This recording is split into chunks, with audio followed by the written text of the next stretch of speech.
കേരള ചരിത്രത്തിൽ നാം പരിശോധിക്കുകയാണെങ്കിൽ ഇടത് വലത് മുന്നണികൾ മാത്രം ആ രാഷ്ട്രീയം മാത്രം സംസാരിക്കുന്ന ആ ഘട്ടത്തിൽ നിന്നും മാറി കേരളത്തിലെ മാധ്യമങ്ങൾ ഉൾപ്പെടെ ഒരു തൂക്കുസഭയെ കുറിച്ച് സംസാരിക്കുകയാണ്. BJP തങ്ങൾ അധികാരത്തിൽ വരുമെന്ന് പറയുമ്പോഴും അത് പൊതുജനം അങ്ങനെ പൂർണ്ണമായി അംഗീകരിക്കുന്നില്ല. പക്ഷെ തൂക്കുസഭയെ കുറിച്ച് ജനങ്ങൾ അംഗീകരിച്ചു തുടങ്ങിയിട്ടുണ്ട്. വരുന്ന നിയമസഭാ തെരഞ്ഞെടുപ്പിലും ആ മാന്ത്രിക സംഖ്യ 71 സീറ്റ് എന്ന മാന്ത്രിക സംഖ്യ ആർക്കും ലഭിക്കില്ല. അതിന് പ്രധാനപ്പെട്ട കാരണമായി മാറാൻ പോകുന്നത് BJPയുടെ സാന്നിധ്യമാണെന്ന് മാധ്യമങ്ങൾ ഉൾപ്പെടെ സമ്മതിച്ചു തുടങ്ങിയിട്ടുണ്ട്. എന്തുകൊണ്ട് ഈ മാറ്റം കേരളത്തിലുണ്ടായി? മലയാളത്തിലെ മാധ്യമങ്ങൾ, പ്രത്യേകിച്ച് ചാനലുകൾ, കേരളത്തിൽ ഒരു തൂക്കുസഭ ഉണ്ടാവും എന്ന് പറഞ്ഞു തുടങ്ങിയെങ്കിൽ അത് നമുക്ക് വിശ്വസിക്കാം. കാരണം അവർ ഏതെങ്കിലും ഒരു പക്ഷത്തിൽ സ്ഥിരമായിട്ട് ചായുന്നവരാണ്. ഒന്നുകിൽ കോൺഗ്രസിനെ ജയിപ്പിക്കാൻ വേണ്ടി പണിയെടുക്കും, ഇല്ല എങ്കിൽ ഇടതുപക്ഷത്തെ വിജയിപ്പിക്കാൻ വേണ്ടി പണിയെടുക്കുന്നവരാണ് മലയാളത്തിലെ മാധ്യമങ്ങൾ. നമ്മൾ എത്രയോ കാലം കൊണ്ട് കാണുന്നതാണ്. അതിലവർക്ക് വേറെ ചില താല്പര്യങ്ങളുണ്ട്, അതിൻ്റെ ഗുണങ്ങൾ അവർ കിട്ടുന്നുണ്ടാവാം, അതിന് കുറ്റം കാര്യമില്ല. പക്ഷേ ഈ തെരഞ്ഞെടുപ്പ് അടുക്കുമ്പോൾ ഇത്തരത്തിൽ ലക്ഷ്യം വെച്ചിട്ട് അജണ്ട വെച്ച് പ്രവർത്തിക്കുകയും അവർക്കിഷ്ടപ്പെട്ട മുന്നണിക്ക് വലിയ വിജയം പ്രഖ്യാപിക്കുകയും ചെയ്യുന്ന ഒരു രീതിയാണ് മുൻകാലങ്ങളിൽ നമ്മൾ കണ്ടിട്ടുള്ളത്. പക്ഷെ ഇപ്പോൾ അങ്ങനെ ഉണ്ടാവില്ല. അതായത് ഇടതിന് വലുതിന് ഈസി വാക്ക് ഓവർ ഉണ്ടാവില്ല. അവർക്ക് ഈ പറഞ്ഞതുപോലുള്ള കേവല ഭൂരിപക്ഷം ഇരു മുന്നണിയും കിട്ടാനുള്ള സാധ്യതയില്ല എന്ന് മലയാളത്തിലെ ചാനലുകൾ വിധി എഴുതുമ്പോൾ കേരളത്തിലെ ജനങ്ങൾ മാറിയിരിക്കുന്നു എന്നാണ് നമ്മൾ മനസ്സിലാക്കുക. 5 വർഷം ഇടത്, 5 വർഷം വലുത്. ഇപ്പോൾ പിണറായി വിജയന് ഒരു 5 വർഷം കിട്ടി 10 വർഷം എന്നുള്ളത് മാറ്റി നിർത്തി കഴിഞ്ഞാൽ കേരള ചരിത്രം പരിശോധിച്ച് കഴിഞ്ഞാൽ അന്ന് മുതൽ ഇന്ന് വരെ ഈ 5 വർഷം വെച്ച് സർക്കാർ മാറുന്ന രീതിയാണ് കണ്ടുവന്നിരുന്നത്. അപ്പോൾ അതിന് കാരണങ്ങൾ പലതുണ്ട്. BJPയുടെ വളർച്ച എന്ന് പറയുന്നത് ഒരു ഘടകമാണ്. അതുകൂടാതെ വളരെ പ്രധാനപ്പെട്ട ഒരു കാര്യം, കേരളം നശിക്കരുത് എന്ന് കേരളത്തിലെ ജനങ്ങൾ ചിന്തിച്ചു തുടങ്ങി എന്നുള്ളതാണ് വാസ്തവം.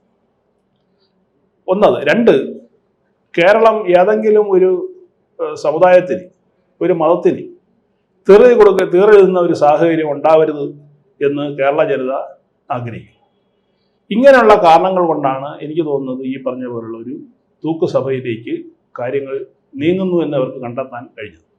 അല്ല, അത് ഈ തൂക്കുസഭയാകുമ്പോൾ എന്തുകൊണ്ട് അങ്ങനെ സീറ്റുകൾ ലഭിക്കുന്നില്ല?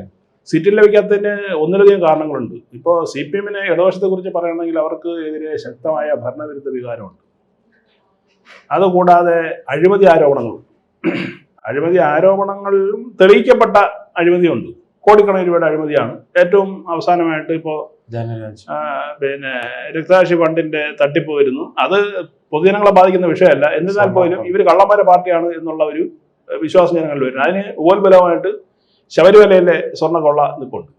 ഇത് കൂടാതെ സംസ്ഥാനത്തെ സർക്കാർ ജീവനക്കാർ, പെൻഷൻകാർ, അതുപോലെ തന്നെ കോൺട്രാക്ടർമാർ, ഇങ്ങനെയുള്ളവർക്കൊന്നും ധാരാളം പൈസ കൊടുക്കാനുണ്ട്. കൃത്യമായിട്ട് ഇതൊന്നും സർക്കാർ ചെയ്യുന്നില്ല. വലിയ സാമ്പത്തിക പ്രതിസന്ധിയിലേക്ക് സംസ്ഥാന സർക്കാർ നീങ്ങുന്നു, അതല്ലെങ്കിൽ നീങ്ങിക്കഴിഞ്ഞു. ഈ പിന്നെ തൊഴിലാളി, നമ്മുടെ തൊഴിലില്ല, ചെറുപ്പക്കാർക്ക് തൊഴിലില്ല.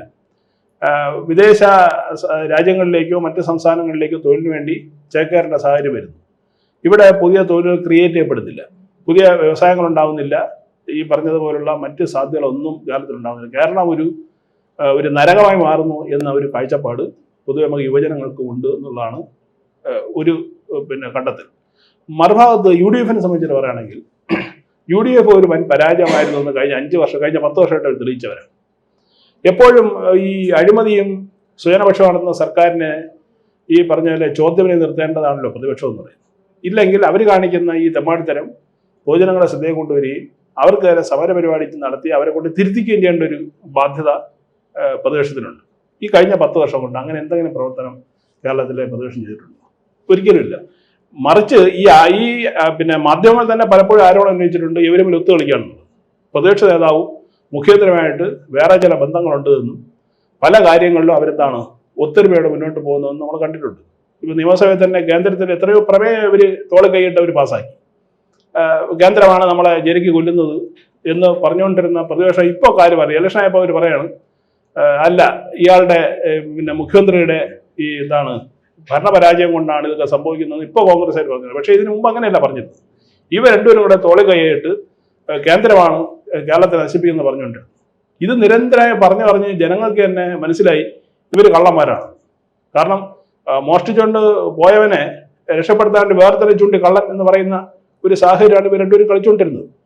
അപ്പോ അങ്ങനെ ഒരു കാഴ്ചപ്പാട് ജനക്കുണ്ട്. രണ്ട്, അമിതമായ മുസ്ലിം പ്രീണനം, പ്രത്യേകിച്ച് തീവ്രവാദ സംഘടന ജമാഅത്തെ ഇസ്ലാമി അടക്കമുള്ള തീവ്ര നിലപാടുള്ള സംഘടനയുമായിട്ട് പരസ്യമായി കോൺഗ്രസ് സ്വീകരിച്ചിരിക്കുന്ന ഒരു ബാന്ധവം.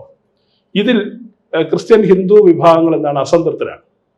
അതായത് വലിയ തോതിൽ UDF അധികാരത്തിൽ വന്നു കഴിഞ്ഞാൽ എന്താണ് അധികാരത്തിൻ്റെ എല്ലാ ഗുണങ്ങളും ഈ വിഭാഗത്തിന് മാത്രമേ ലഭിക്കുള്ളൂ, നമ്മൾ മൂന്നാം സ്ഥാനക്കാരായി മാറും എന്നുള്ള ഒരു ഭീതി ഈ ക്രിസ്ത്യൻ ഹിന്ദു സമൂഹങ്ങൾക്കിടയിലുണ്ട്. അപ്പോൾ ഈ കാരണങ്ങൾ കൊണ്ടാണ് ഈ രണ്ട് മുന്നണികൾക്കും സീറ്റ് കുറയാനുള്ള സാധ്യത എന്നാണ് ഞാൻ മനസ്സിലാക്കുന്നത്. മറുഭാഗത്ത് BJPയുടെ വളർച്ച എന്ന് പറയുന്നത് അവർ ഡെവലപ്മെന്റ് മോഡൽ മുന്നോട്ട് വെച്ചുകൊണ്ടാണ്. നമുക്കറിയാം, കഴിഞ്ഞ 2014 ശേഷം നടന്ന കേരളത്തിലെ എല്ലാ തെരഞ്ഞെടുപ്പുകളിലും BJPക്ക് വോട്ട് വേണമെന്നുള്ള പ്രധാനപ്പെട്ട കാരണം നരേന്ദ്രമോദിയാണ്. അദ്ദേഹത്തിന്റെ ഇമേജിലാണ്, അല്ലെ അദ്ദേഹത്തിന്റെ പ്രവർത്തനത്തിലാണ് നമ്മുടെ ഇവിടെ വോട്ട്. അല്ലാതെ കേരളത്തിലെ നേതാക്കളുടെ എടുക്കൊണ്ടൊന്നുമല്ല. സ്വാഭാവികമായിട്ട് ഇന്ത്യയിൽ എല്ലായിടത്തും ഒരു മാറ്റം ഉണ്ടായാലും കേരളത്തിൽ മാറ്റം ഉണ്ട്. അങ്ങനെയാണ് 20% അടുപ്പിച്ച് BJPക്ക് ഇവിടെ വോട്ട് നേടാനായിട്ട് കഴിഞ്ഞിട്ടുള്ളത്. അതിന് 30%-ലേക്ക് തുടർന്ന് 35%-ലേക്കൊക്കെ ഉയർത്താനാണ് അവരുടെ തീവ്രശ്രമം. രാജീവ് ചന്ദ്രശേഖർ BJPയുടെ പ്രസിഡന്റായതിനു ശേഷം പാർട്ടിയുടെ കാഴ്ചപ്പാടിൽ മാറ്റം വന്നിട്ടുണ്ട്. കുറച്ചുകൂടി ഈ പറഞ്ഞാൽ ഓർഗനൈസ്ഡ് ആയിട്ട് പാർട്ടി പ്രവർത്തിക്കുന്നു. മറ്റ് താല്പര്യങ്ങൾ, അതായത് പ്രത്യേകിച്ച് ഗ്രൂപ്പുകളിലുള്ള സംഭവങ്ങൾ മാറ്റിവെച്ചു. നേരിട്ട് അദ്ദേഹം കേന്ദ്രമായിട്ട് ബന്ധപ്പെട്ട് എല്ലാവരെയും സമന്വയിപ്പിച്ചുകൊണ്ടുള്ള പ്രവർത്തന രീതി അദ്ദേഹം മുന്നോട്ട് വെച്ചു. അതിന്റെ ഭാഗമായിട്ട് തിരുവനന്തപുരം കോർപ്പറേഷനിൽ വിജയം നേടാൻ കഴിഞ്ഞു. ആദ്യമായിട്ട് BJPക്ക് ഒരു മേയറെ സംഭാവനയായിട്ട് നേടാൻ കഴിഞ്ഞു. മാത്രമല്ല ജനങ്ങൾ നാം ഈ തൂക്കുസഭയുടെ കണക്ക് പറയുമ്പോഴും നിലവിൽ BJPയുടെ നിയമസഭയിലെ പ്രാതിനിധ്യം 0-ആണ്. ഈ 0-ൽ നിന്ന് എത്ര വളർച്ചയിലേക്ക് എത്താൻ കഴിയും? ഇപ്പോ തിരുവനന്തപുരം കോർപ്പറേഷനെ കുറിച്ച് നാം പറയുമ്പോൾ അവർ വർഷങ്ങളായി 6-ൽ നിന്ന് 35, പിന്നീട് 35, പിന്നെ 50. അതൊരു സ്വാഭാവികമായ വളർച്ചയാണ്. അങ്ങനെ ഒരു വളർച്ചയില്ലാതെയാണ് നിയമസഭയിൽ നിൽക്കുന്നത്. ഇതുപോലെ 0-ൽ നിന്നാണ് ത്രിപുര ഭരിച്ചത്. അവിടെയും BJP 0-ആയിരുന്നു. ആ 0-ൽ നിന്നാണ് അവർ ഭരണത്തിലേക്ക് വന്നത്. വെസ്റ്റ് ബംഗാളിൽ 0-ആയിരുന്നു. അവിടെ നിന്നാണ് പ്രതിപക്ഷമായിട്ട് ശ്രമം വന്നത്. തമിഴ്നാട്ടിൽ 0-ആയിരുന്നു. അവിടെ 4 MLA-മാരുണ്ട്. ഇപ്രാവശ്യം അവരുടെ ഭരണം പിടിക്കുന്നതിന് ഓരോ സംസ്ഥാനം നമ്മളെടുത്ത് പരിശോധിച്ച് കഴിഞ്ഞാൽ BJPയുടെ അവിടുത്തെ പ്രവർത്തനം എന്ന് പറയുന്നത് വളരെ ഒരു സിസ്റ്റമാറ്റിക്കുള്ള പ്രവർത്തനമായിരുന്നു. ഒരു എടുത്തിയാട്ടമോ പെട്ടെന്ന് നമുക്ക് ആരെങ്കിലും മറിച്ചിട്ട് സർക്കാർ അങ്ങനെയൊന്നും BJP ചെയ്തിട്ടില്ല. കൃത്യമായിട്ട് ജനങ്ങളെ കാര്യങ്ങൾ പറഞ്ഞ് ബോധ്യപ്പെടുത്തി ജനങ്ങളാണ് BJPയെ തെരഞ്ഞെടുത്തിട്ടുള്ളത്. ആ ഒരു മനോഭാവം കേരളത്തിലെ ജനങ്ങളിൽ വന്നു തുടങ്ങി എന്നുള്ളതിന്റെ ലക്ഷണമാണ് ഇപ്പോൾ നമുക്ക് ഫീൽഡിൽ കാണാൻ കഴിയുന്നത്. ഇനി ഈ 0 സീറ്റിൽ നിന്നും ഒറ്റയടിക്ക് 71 സീറ്റിലേക്ക് വരും എന്ന് ഞാൻ പ്രതീക്ഷിക്കുന്നില്ല. പലരും പ്രതീക്ഷിക്കുന്നുണ്ടാവില്ല. കാരണം വെച്ച് കഴിഞ്ഞാൽ 0-ൽ നിന്നും ഒരു ക്രമാനുഗത വളർച്ചയായിരിക്കും വരിക. പിന്നെ ഒരു 10 സീറ്റ് നേടിയാൽ പോലും ഒരുപക്ഷെ ഈ തൂക്കസഭയ്ക്ക് സാധ്യതയുണ്ട് എന്നാണ്. കാരണം ഒറ്റയ്ക്ക് 71 സീറ്റ് ജയിക്കാനായിട്ട് എന്തായാലും കോൺഗ്രസിനും കഴിയില്ല, CPM-നും കഴിയില്ല. കഴിഞ്ഞ തവണ 93 സീറ്റുകളിലാണ് കോൺഗ്രസ് മത്സരിച്ചത്. ആകെ ജയിച്ചത് 25 സീറ്റുകളിലാണ്. മനസ്സിലായോ? അതുപോലെ തന്നെ 114 സീറ്റ് CPM ജയിച്ചത് 65 സീറ്റിലാണ്. അപ്പോൾ അവരുടെ ഘടകകക്ഷികൾ CPM ഒക്കെ കുറേ അധികം സീറ്റ് ജയിച്ചതുകൊണ്ടാണ് അന്ന് 95 സീറ്റുകൾ 98 സീറ്റ് നേടി അധികാരത്തിൽ വരുന്നത്. ആ രാഷ്ട്രീയ സാഹചര്യം ഇപ്പം ഇല്ല കേരളത്തിൽ. ആ സാമൂഹിക സാഹചര്യം ഇപ്പോഴില്ല. ഇപ്പോൾ ഈ പറഞ്ഞതുപോലുള്ള അന്തരീക്ഷം എന്ന് പറയുന്നത് പൊതുവിൽ മോദി ഭാരതത്തിലുണ്ടാക്കി വെച്ച ഒരു വികസന രാഷ്ട്രീയമുണ്ട്, ഒരു വികസന മുന്നേറ്റമുണ്ട്. അതിൻ്റെ ചൂട് പിടിച്ചാണ് വികസിത കേരളം എന്നുള്ള ക്യാമ്പയിൻ ടാഗ് കേരളത്തിലെ BJP സ്വീകരിച്ചിട്ടുള്ളത്. സ്വാഭാവികമായിട്ടും അവർക്ക് ഒരു പദ്ധതികളുണ്ടാവും സംസ്ഥാനത്തെ വികസിപ്പിക്കാനായിട്ട്.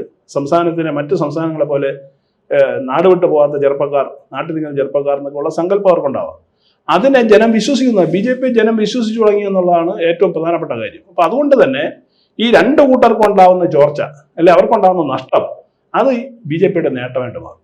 അങ്ങനെയാണെന്നുണ്ടെങ്കിൽ ഈ ചർച്ച ചെയ്യപ്പെടുന്ന പോലുള്ള ഒരു കേവല ഭൂരിപക്ഷം ഏതെങ്കിലും ഒരു മുന്നണിക്ക് കിട്ടുന്ന കാര്യം വലിയ സംശയത്തിലേക്ക് വരും എന്ന് തന്നെയാണ് നമുക്ക് ഇപ്പോൾ പറയാൻ കഴിയുന്നത്. കുറച്ച് ദിവസം കഴിയുമ്പോൾ കുറച്ച് കൂടുതൽ ക്ലാരിറ്റിയോടെ ഈ കാര്യങ്ങൾ വെളിയിലേക്ക് വരും. ഇവരൊക്കെ കുറെ ഡാറ്റയുടെ അടിസ്ഥാനത്തിലായിരിക്കുമല്ലോ സംസാരിക്കുന്നത്. ചാനലുകളൊക്കെ സംസാരിക്കുന്ന കുറെ ഡാറ്റയുടെ അടിസ്ഥാനത്തിലായിരിക്കുക. അവർ ഫീൽഡിൽ റിപ്പോർട്ടേഴ്സ് ഫീൽഡിൽ പ്രവർത്തിക്കുന്നവരുണ്ട്. അപ്പോൾ ജനങ്ങളുടെ പൾസും കൂടി അറിഞ്ഞിട്ടാണ് അവർ പറയുന്നത്. നമുക്ക് പൊതുവെ നിരീക്ഷിച്ചു കഴിഞ്ഞാൽ നമുക്ക് മനസ്സിലാക്കാൻ കഴിയുന്നത് എല്ലാ പ്രദേശത്തും ഇപ്പോൾ ഈ തദ്ദേശ തെരഞ്ഞെടുപ്പ് കൂടി മുന്നിൽ കണ്ടു നോക്കിക്കഴിഞ്ഞാൽ കേരളത്തിന്റെ എല്ലാ ഭാഗത്തും ഒരു BJP അനുകൂല മനോഭാവം വളർന്നിട്ടുണ്ട്, അതായത് മുസ്ലിം സമൂഹം ഒഴികെ. അതിൻ്റെ ഒരു ഗുണം സ്വാഭാവികമായിട്ടും പാർട്ടി കിട്ടിക്കഴിഞ്ഞാൽ ഈ കേരളത്തിലെ ഇടത് വലത് മുന്നണികളുടെ ഭരണം മാറി മാറിയുള്ള ഭരണം എന്നുള്ളതിനൊരു വിരാമം ഉണ്ടാവും എന്നാണ് ഞാൻ പ്രതീക്ഷിക്കുന്നത്.